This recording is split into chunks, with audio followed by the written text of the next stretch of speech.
When I first started gardening here in Hungary, I thought I'd struck gold. Beautiful countryside, plenty of land and sunshine to spare. I pictured the grandkids harvesting basketfuls of tomatoes, peppers and onions while sipping something cold under a shady tree.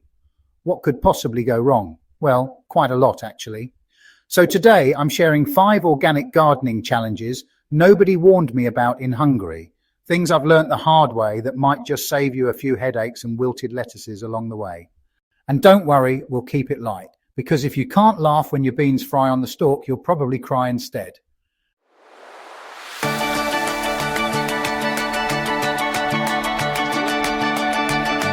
Let's start with number 1, the endless summer heat.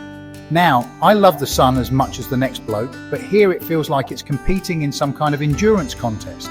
40 degrees day after day, even the scarecrow looks a bit sweaty. In my first year, I planted like I was still in England, lettuce, spinach, peas, and by mid-July it all looked like it had gone through a toaster. Lesson learned. Here, it's all about adapting my timing and tactics. Early morning watering, deep mulching with straw or compost, and a bit of shade netting over tender crops. It's not cheating, it's survival. Once I accepted that I was gardening in what feels like Spain's little cousin, things started to click. Number 2 is this, the great Hungarian rain mystery. When it rains here, it really rains. Thunder, lightning, and usually right after I've finished watering everything by hand. Then nothing. Weeks of dust and cracked soil. Depending on rainfall here is a losing game, you need a plan. And I can't rely on the weather forecast either. So for me, that meant setting up a simple irrigation system with hoses and drip lines. And when it's been dry too long, out come the watering cans filled with my homemade compost tea. The plants love it. I also collect rainwater, barrels under the roof, tubs behind the shed. It's free and it feels good using nature's own supply. So yes, the rain does come, just never when I actually need it. Number 3, lost in translation, seed packets. When I bought my first Hungarian seed packets, I quickly realized my language skills weren't quite up to horticultural standards.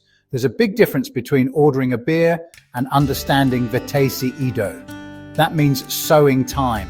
I planted things at the wrong time, the wrong depth, too close together, you name it. It turns out that understanding local varieties and timing is everything. Hungarian seeds are bred for this climate, in the heat, the soil, the light. Once I switched to local varieties, everything made sense. So I am learning a few key Hungarian gardening words, use a translation app, and trust the local seed producers. Because the locals might spray a lot, but they do know their onions. Number 4, chemicals everywhere. Back in the UK, organic gardening was getting quite popular. Here though, you can practically smell the chemical sprays from the next street over. It seems like everyone's got a sprayer in hand. Even the neighbour's grandma looks ready for battle. But I do see small signs of change. Sticking to organic methods here can feel lonely at first. My plants might take longer to grow and I definitely lose a few along the way. But over time, I started to notice something. The soil keeps getting richer, the worms are back, the ecosystem is balancing itself, and there's something deeply satisfying about growing food that's genuinely clean.